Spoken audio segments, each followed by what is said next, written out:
det er jo den regulerende myndighed omkring, om vi gør ting, som vi skal. Det er Rigsrevisionen. For Rigsrevisionen har vi 2 repræsentanter. Den ene er Lene Schmidt, der kan huske Lene, som er kontorchef i 11. kontor, og så er det Tove Rasmussen, som er souschef i 11. kontor. Og hvorfor har vi valgt 11. kontor ud af alle? Der er 19 kontorer, så vidt jeg husker. Jamen det er fordi, det er dem, der beskæftiger sig med det her område, som vi har med at gøre, de selvejende institutioner. Så velkommen til Lene.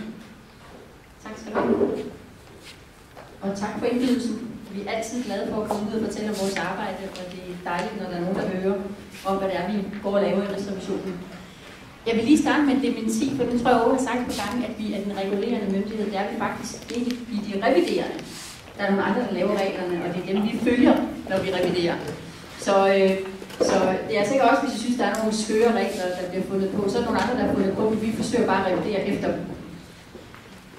Som Åge sagde, så er mit navn Lene Schmidt, og jeg er kontorchef for det, der hedder 11. kontor.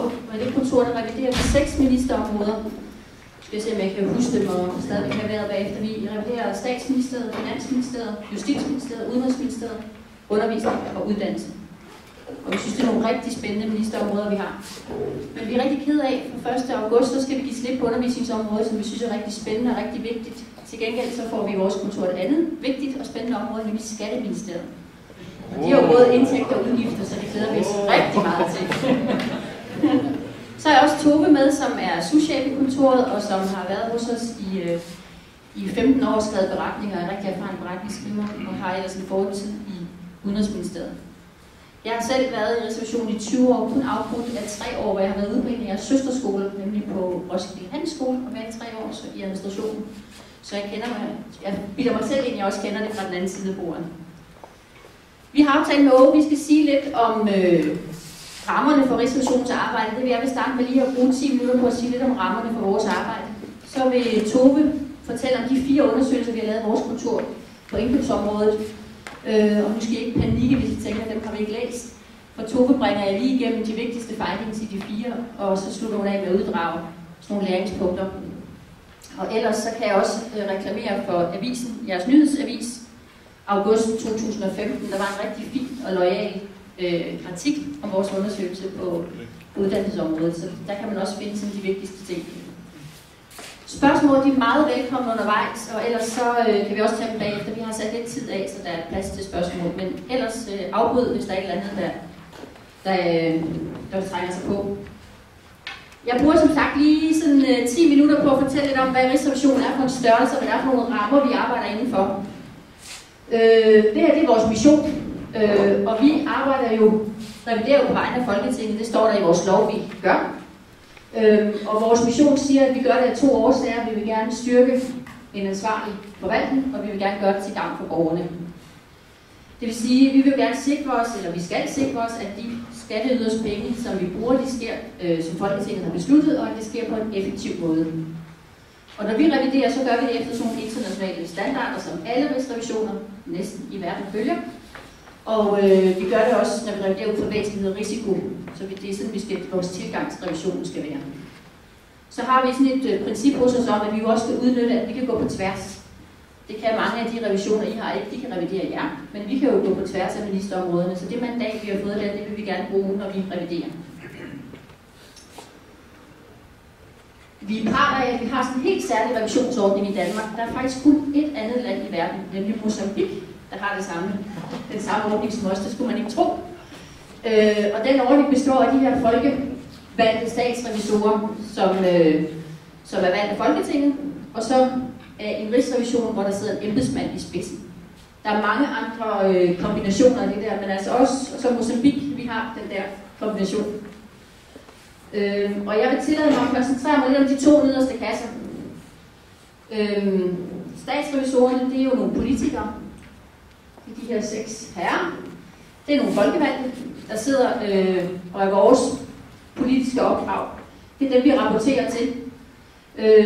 Den, der har mest erfaring, der er formand, det er Peder Larsen. Og den, der har næstmest erfaring, det er Henrik Thorup, han er næstformand. Og så sidder de ellers 6 personer for 4 år ad gangen. Og de skal gerne afspejle den sammensætning, der er i Folketinget. så kan I tænke, det gør de nok ikke helt, og det er der forskellige grunde til, at de ikke gør. Der har været valgt midt i deres periode, og de bliver valgt for 4 år ad gangen, og de sidder hele perioden. Så er der også lavet nogle aftaler med, at Venstre har givet et af deres medlemmer til de konservative, og de gav det faktisk til Konservative og Liberale Alliance, og de delte sig mandatet. Så lige nu sidder Lars Barfod, men han bytter plads med for Liberale Alliance om et par år, eller 1 år, tror jeg det er. Men det er altså dem, vi rapporterer til, og vi laver arbejdet, og på et eller andet tidspunkt, så bliver det sådan en beretning, som I måske har set. Sådan en her.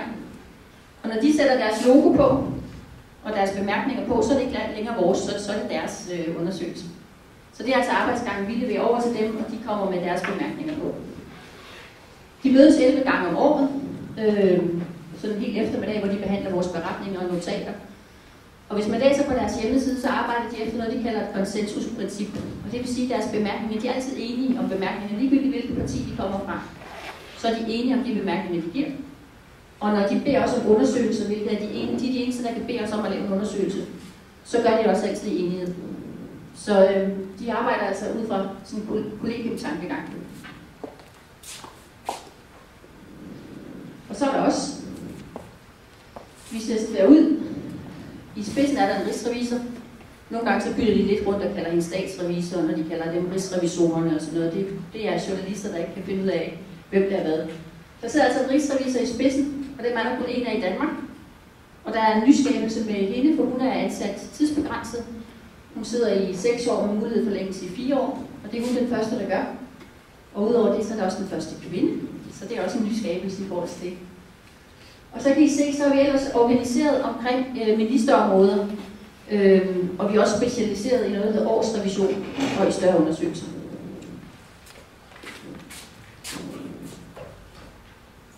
Og det kan man se her.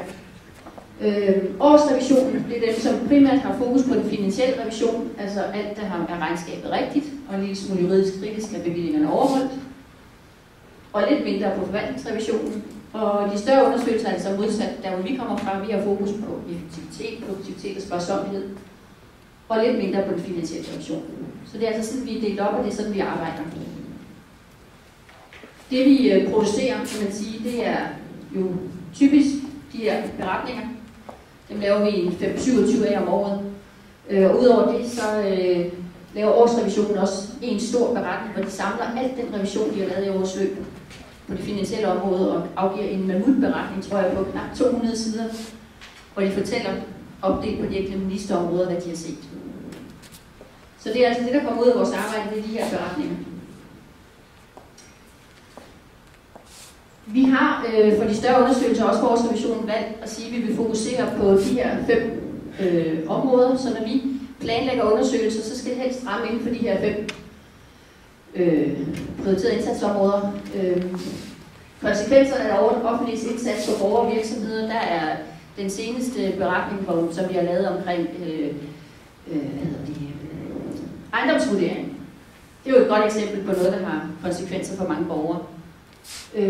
Sammenhængende indsatser og tværgående opgaveløsning, der har vi i hvert fald i vores kontor lavet en, der hedder straffesagskæden, hvor vi prøvede at se på, hvor hurtigt går det at få en borger igennem. Det er måske ikke de borgere, som synes, det behøver at gå allermest hurtigt, men der er også nogen, som bliver anklaget af politiet for et eller andet, og så skal det gå hurtigt med at blive frikendt. Og der så vi helt fra, at de blev fanget af politiet, til de sad ude ved kriminalforsorgen og kiggede på, hvordan er samarbejdet mellem de her myndigheder. Så det er nogle af de eksempler på undersøgelser, vi har lavet de sidste år, og hvor vi forsøger at fokusere vores indsats. Digitalisering er jo altid ret vigtigt, så det vil vi også gerne lave forskellige undersøgelser om.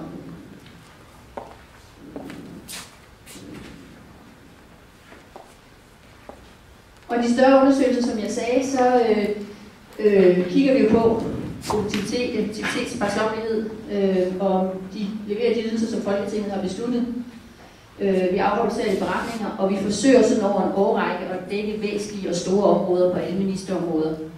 Men det er klart, der er jo nogen, som får lidt mere kærlighed end andre. Og der har Skat jo været nogle af dem, der har fået rigtig mange beretninger. Vi har også afgivet mange beretninger på sundhedsområdet, fordi det også er et stort og væsentligt og økonomisk område.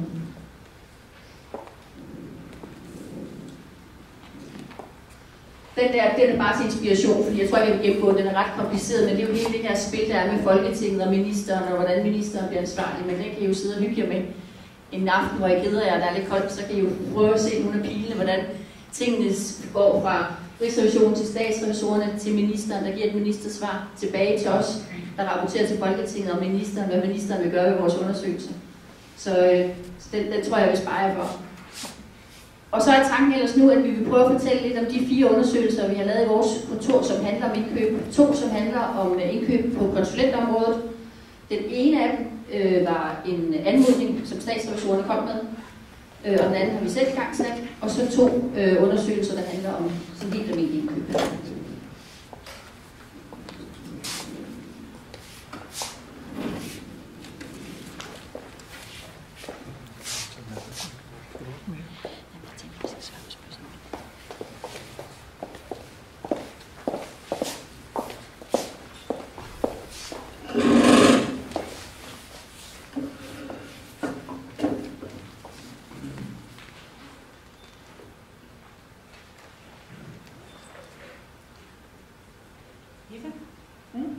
Så skal mikrofonen lidt tættere til. Ja. Jeg vil også gerne sige tak, at I måtte komme. Det er altid rart, når der er nogen, der vælger helt frivilligt og høre om resultaterne af vores undersøgelse. Jeg skal fortælle om de seneste 4 beretninger, som Lene sagde. Og 2 af dem fokuserer på konsulentydelser, og 2 andre på indkøb i det hele taget. Vi har undersøgt, om institutionerne understøtter, at indkøbene er sparsommelig, og om konkurrenceudsætter deres indkøb. Men før jeg præsenterer de 4 undersøgelser, så vil jeg lige ridse op, hvorfor det set med vores øjne er nødvendigt at styre indkøbsområdet. For det første så er det institutionernes ansvar at sikre, at udbudsreglerne overholdes, så der i princippet er lige adgang til markedet for alle virksomheder. Det vil jeg ikke gå nærmere ind på, det har Christian fortalt i dybden om. For det andet så skal institutionerne kunne dokumentere, at de enkelte indkøber har efterlevet de forvaltningsretlige principper, om at indkøbsprocessen skal foregå på et sagligt grundlag. Man kan sige, at udbudsreglerne de regulerer processen ved indkøb over udbudsgrænsen. Den er ikke på samme måde reguleret for mindre indkøb. Men det følger af de forvaltningsretlige principper, at det skal kunne dokumenteres, at ordregiver har sikret sig, at indkøbsprocessen er gennemført på et sagligt grundlag. For det tredje så er kendskab til markedet en forudsætning for, at institutionerne kan købe bedst og billigst, som det hedder. Det betyder, at institutionen bør sikre, at indkøbene afprøver markedet, om ikke hver gang. Det hjælper. Så med jævne mellemrum. Desuden skal ordregiver ifølge de forvaltningsretlige principper sikre sig, at kontrakter indgås med den virksomhed, der kan levere varen på det bedste og billigste måde. Enten ved at foretage en reel afsøgning af markedet, eller ved at rette henvendelse til forskellige virksomheder. For det fjerde så kræver det, at institutionen har et samlet overblik over alle indkøb, hvis den skal kunne udnytte stordriftsfordele i forbindelse med enkelte indkøb. Hvis institutionen ikke holder øje med dem, så risikerer de at overse de besparelser, der måtte ligge i at købe ydelserne samlet, enten ved at samle de enkelte indkøb i større kontrakter, eller ved at udnytte forskellige former for indkøbsaftaler. For det femte, så er det lettere for den enkelte indkøber at agere professionelt på markedet, hvis institutionen løbende har sørget for at erfaringsopsamle viden om udbud af varer og priser om de enkelte leverandører. Og lykkes det på den måde at styre indkøbsområdet effektivt, så betyder det, at institutionerne har flere ressourcer til deres kerneopgaver. Så det er sådan set formålet at se på. Den første undersøgelse, jeg lige vil rende hen over, det var en, vi lavede om statsbrug og konsulenter, som var en anmodning, som du også nævnte, Lene. Og den handlede egentlig mest om institutionernes rapportering af deres konsulentforbrug til Moderniseringsstyrelsens indkøbsdatabase. Det skal jeg ikke trætte med her. Men jeg vil lige nævne de vigtigste findings, fordi de gælder bredt i staten, og fordi køb af konsulentydelser trods alt udgør en væsentlig del af statslige institutioners indkøb. For det første så viste undersøgelsen, at institutionerne kun i ganske få tilfælde har en strategisk tilgang til konsulentkøb. Og med det mener vi, hvilke opgaver der ud fra en faglig og økonomisk hensyn bør varetages af konsulenter. For det andet er det kun halvdelen af institutionerne, der har retningslinjer for køb af konsulentydelser, selvom konsulentkøb oftest sker decentralt. Derudover så er dokumentationen vedrørende beslutning om at anvende konsulenter typisk mangelfuld. Og det er selvom det er 5 af de 10 undersøgte institutioner af retningslinjer, der pålægger indkøberne at dokumentere disse overvejelser. Undersøgelsen viser desuden, at virksomheden kun i begrænset omfang udnytter mulighederne for at afprøve markedet ved kontrakter under 500.000. I 30 af de 49 indkøb blev undersøgt, der valgte institutionerne at indgå og hyre en konsulent uden at afprøve markedet først. Endelig så er der ingen af de undersøgte institutioner eller ministerier, der har et centralt overblik over deres portefølje af kontrakter vedrørende konsulentkøb, herunder hvilke opgaver de varetager og kontrakter og udgifter.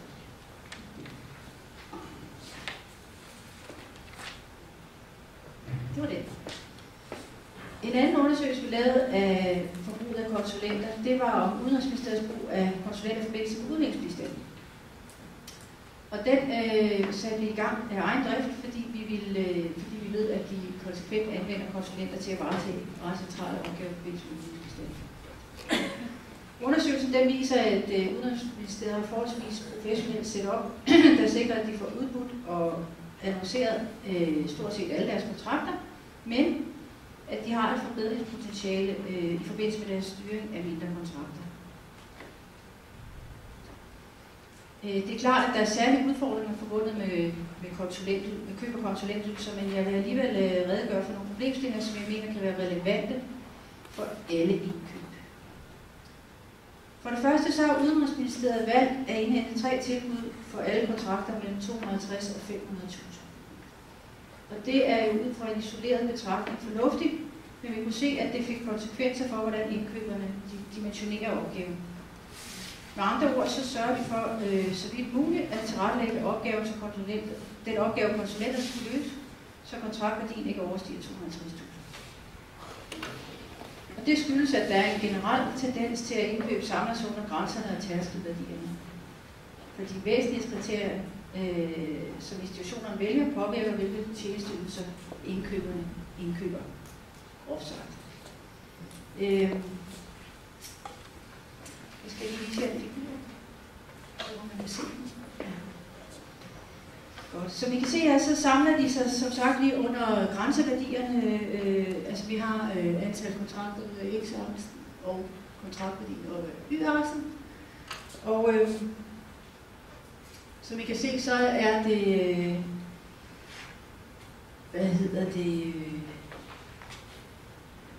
lige et øjeblik,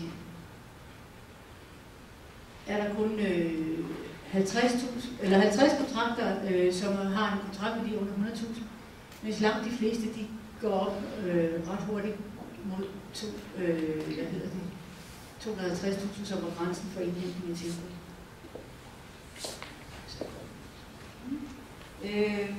Godt. Og det kan altså både være udtryk for, at konsulentkøb opskaleres til 250.000, selvom det måske ikke er nødvendigt, men det kan også være udtryk for, at konsulentkøb bliver nedskaleret, så de holder sig under grænsen for indhentning af tilbud. Det viser sig også, at andelen af kontrakter mellem 250 og 500.000 faldt drastisk på bare 2 år, mens andelen af kontrakter under 250.000 blev fordoblet, da man indførte den her grænse. Og det synes vi umiddelbart sparsomt, men ud fra kvalitetshensyn, så kan det være problematisk, fordi udviklingsbistandens kvalitet er meget afhængig af konsulentbistanden. På den lange bane så viste det sig også at være mindre sparsomligt, end det umiddelbart så ud til. Fordi cirka en fjerdedel af kontrakterne efterfølgende blev budgetudvidet, hvilket indebærer, at de egentlig skulle have været konkurrenceudsat, hvis kontrakterne på indkøbstidspunktet havde omfattet opgaven i sin indkøb. Så konklusionen på den her beretning er, at det er en god idé at stille krav om indhentning af tilbud, men at det er vigtigt, at institutionerne har øje med, om det påvirker dimensioneringen af opgaven eller indkøbet på en uhensigtsmæssig måde.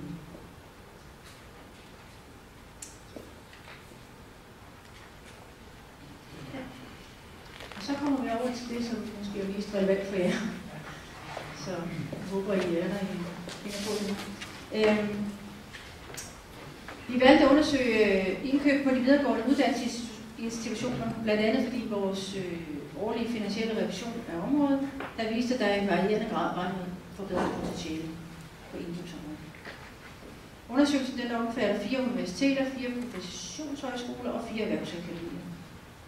Og man kan sige om dem, at de har en indkøbsvolumen fra 10 millioner til 2,4 milliarder årligt, så det var en stor forskel. Godt. Og vi undersøgte, om institutionerne generelt køber bedst og billigst, men jeg vil selvfølgelig bare fokusere på resultaterne af indkøb under udbudsgrænsen. Så undersøgte vi også, om institutionernes rammer understøtter effektive og sparsomme indkøb. Først og fremmest så viser undersøgelsen, at flere institutioner i løbet af de seneste år har taget initiativ til at forbedre styringen på indkøbsområdet, for eksempel via effektiviseringsprogrammer, som Uddannelses- og Forskningsministeriet har iværksat. Undersøgelsen viser samtidig, at halvdelen af institutionerne mangler klare retningslinjer for indkøb, selvom deres decentrale indkøbsstruktur kræver klare retningslinjer til indkøberne. For eksempel har de fleste institutioner ikke retningslinjer for beregning af kontaktværdi, ligesom de ikke har retningslinjer for, hvornår der skal gives tilbud, og hvordan indkøbene skal dokumenteres. Dertil så kommer, at retningslinjerne på en række områder er meget let anvisende i forhold til, hvordan indkøberne skal agere i indkøbsprocessen. Det er heller ikke alle institutioner, der konkurrenceudsætter indkøb under 500.000, selv i de situationer, hvor der er tale om væsentlige indkøb. Over halvdelen af køb under 500.000 var ikke konkurrenceudsat. Og blandt de køb var der flere eksempler på køb af håndværksmæssige ydelser, hvor institutionerne brugte samme håndværker igen og igen, uden at de havde overvejet på indkøbsaftaler med faste leverandører. De fleste institutioner registrerer og følger ikke op på det samlede indkøb, hvilket gør, at det er svært for dem at monitorere området. Kun 3 institutioner følger systematisk indkøbsområdet. DTU, KU og University College. Og af deres ledelsesinformation, der fremgår det blandt andet, at institutionerne ikke efterlever indkøbsaftalerne i tilstrækkelig grad. På KU, der var det i 13 kun 50% af de foretagende indkøb, der var sket inden for indkøbsaftalerne, mens det var 71% på DTU. Men for retfærdighedens skyld skal jeg lige nævne, at de 4 andre institutioner har oplyst, at de er i færd med at implementere systematisk overfølgning for området. Ja.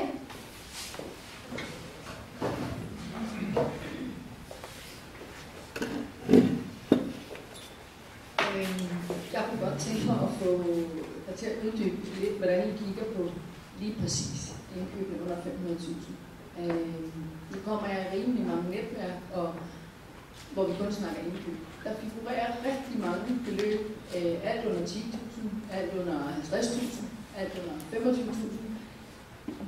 Hvad er det egentlig, vi skal ud? Altså skal for at tage et eksempel, hvis vi skal have lavet en dør, eller et eller andet, der koster 5.000 eller 8.000.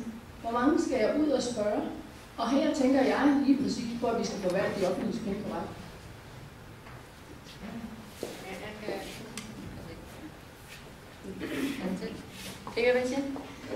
Jeg tror, vi skriver jo meget bevidst i vores undersøgelser. Vi sætter ikke nogen sådan specifik grænse for, om det er det ene eller det andet. Men det, vi synes er vigtigt, det er, at den enkelte institution tager stilling til, hvilken grænse, og man ikke efterlader indkøberen ude på planken helt alene og selv skal tage stilling til det. Vi har set forskellige grænser. Altså i undersøgelsen på Kulturministeriet, der kan I se nogle forskellige grænser, de har fastsat som minimum. Men det kongelige teater synes, de var for høje, så de satte nogle andre, og det kan vi godt leve med. Vi synes bare, det er vigtigt, at man som institution tager stilling til, hvornår vil man have noget i udbud. Og så synes jeg ligesom Åge også sagde, at nogle gange kan det jo være nok at lige tage en telefonopring, og så lige dokumentere, at jeg har ringet til den og den. Vi har ikke nogen ambition om, at man skal indhente 5 skriftlige tilbud osv. Og det skal altid stå mål med det, man får ud af det. Det er også det, vi skriver i undersøgelsen. Det skal stå mål med, at hvis du skal købe noget til 1000 kroner, så skal du måske ikke bruge 5 timer på at indhente tilbud. Men det er vigtigt, og det er også derfor, vi er så optaget af det her med det decentrale. Det er vigtigt, når man nu lader noget være decentralt, at man også hjælper sine decentrale indbyggere.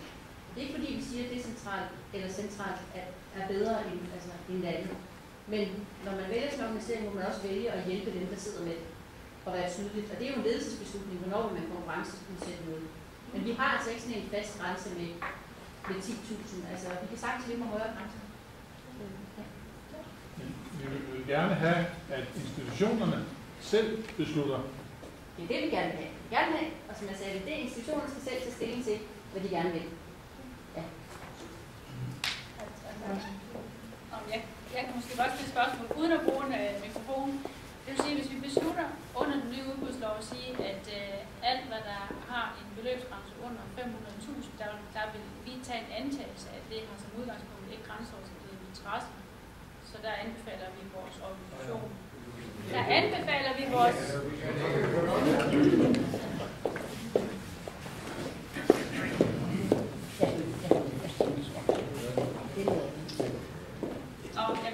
Er det med? Det vil sige, hvis vi som organisation går ud og anbefaler vores decentrale indkøber, at indkøbe under udbudsloven, der har en beløbsgrænse til op til 500.000, der har vi taget en vurdering af, at det vil aldrig have en grænseoverskridende interesse.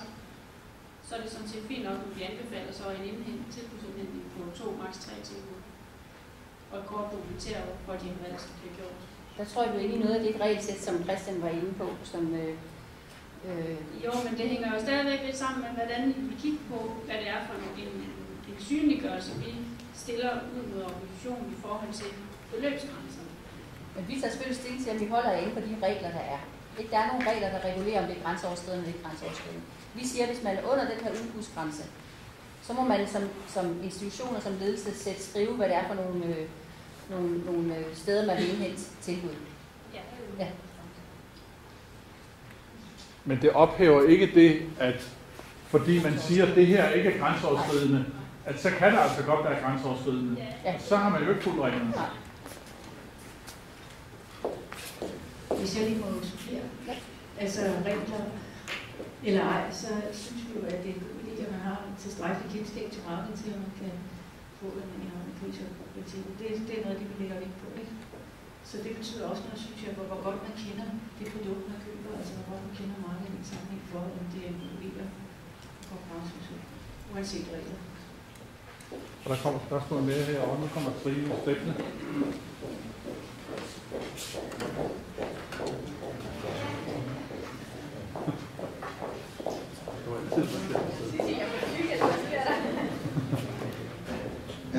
Vi kommer med på Kai Højgaard. Vi har en kostskole, og vi har jo også elever, der ødelægger døre indimellem osv.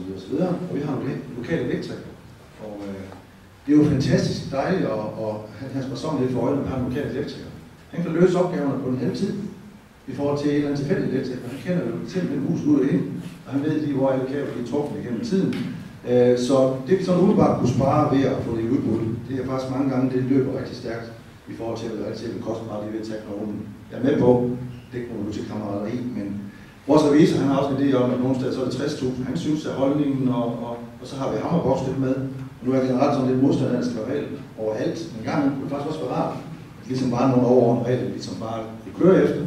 For vi bruger oceaner af tid med revisor, og med koholderi, og med NPDL og så videre i det her. Så ja, undskyld udskylden, så der er lidt flugtnævri i den gang, som jeg. En dør til 10.000, den skal jo bare laves. Og den koster 10.200. Altså, kan det ikke være lige meget, han har sagt. Når vi det i den størrelse. Altså det kunne jo være, hvis du nu brugte ham rigtig mange gange, at du kunne få en endnu bedre pris ved at lave en fast aftale med ham. Ja, får vi så også. Ja. Altså jeg giver et meget sjovt eksempel, som vi også har i vores forretning om indkøb på Kulturministeriets område. De købte sådan nogle stålelementer, når de lavede scener, og de, altså scenografier og så videre. De købte hos den samme for 1 million hver eneste år, og det gjorde de 25 år. Og de har aldrig nogensinde spurgt om pris, det er bare betalt det samme, ikke? Altså, der er sådan nogle steder, nu er det et særligt eksempel, men det kan der også være andre steder, hvor man kan lave aftaler med en